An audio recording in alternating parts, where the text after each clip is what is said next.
Increasing the axon diameter is one of the solutions that nature has arrived at for this fast action potential. The squid giant axon, which Hodgkin and Huxley first used to elucidate the inner workings of the action potential, can be up to 1 millimeter in diameter. That's enormous, several orders of magnitude bigger than the biggest nerve fibers in the human body. An electrode was first placed inside the axon by Hodgkin and Huxley in 1939 at Plymouth, and by Curtis and Cole in 1940 at Wood Hole. Hodgkin and Huxley first made a plastic cell, mounted it on a platform which could be raised and lowered with a lift.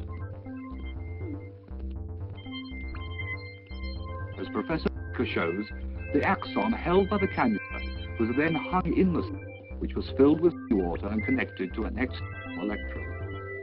The internal electrode, which was not attached to the lift, was then placed vertically above the axon, with its tip in the cannula.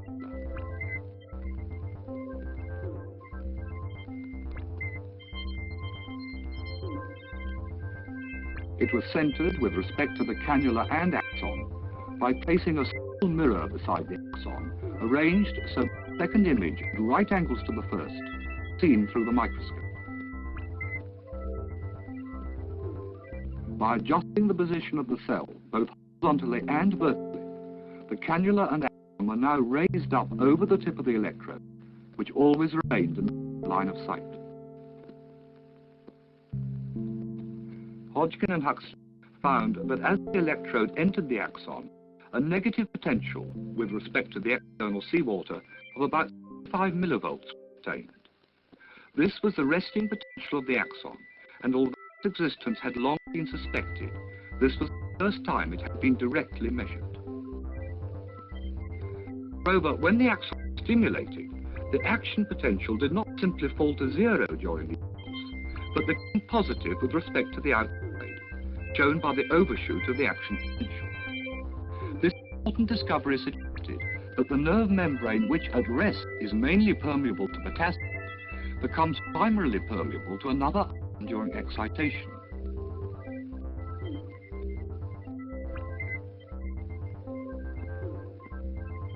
This other ion is sodium, since if its concentration in the external solution was lowered, the action potential immediately became smaller, by an amount depending on the sodium concentration. If, as these experiments suggest, the action potential was dependent on the passage of ions across the membrane, it was obviously important to measure the currents made by these ions.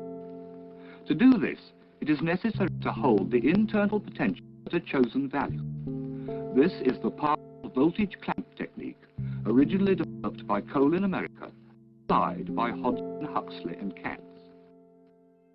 Of course, squids aren't the only species that have so-called giant axons. Quite a few species use this motif, for instance to mediate escape reflexes.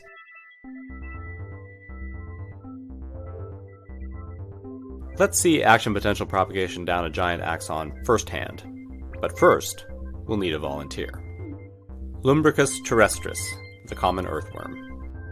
Let's see what a propagating action potential looks like in real life.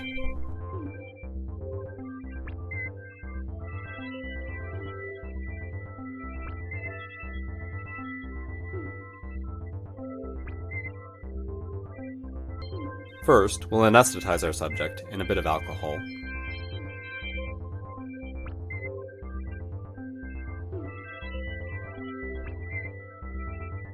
Then wash him off in a bit of water so that we don't overdo it.